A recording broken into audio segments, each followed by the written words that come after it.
I am Mario Vicente Rabongi, BC and Sai 1B. Good day, everyone.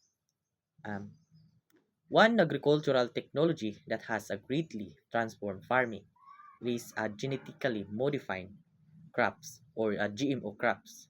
These are a plant that scientists modify and resist pest diseases and rush environmental conditions.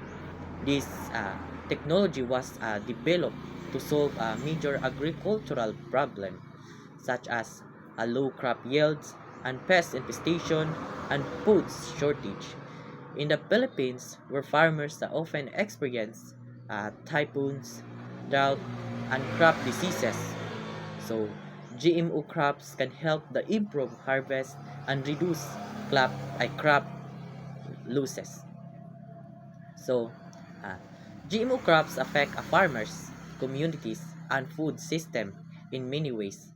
Farmers who use them may expend less or pesticide and produce more food, increasing their income and helping support food security. However, social factors influence whether farmers adopt or reject this technology.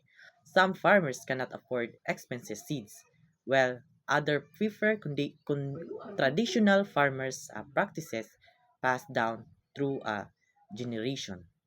Public concern about health and environmental effect also affect and acceptance. So, one major benefits of GMO crops is a higher production, and they can help farmers grow stronger crop even during a difficult condition. However, there are also challenges and ethical dilemmas. Large agricultural companies often benefits the most because they control patented seeds. Small farmers and indigenous community may struggle to afford this technology or maintain a native crop varieties. So this can increase inequality, reduce biodiversity. As future agriculturists, we must use science and technology to responsibly.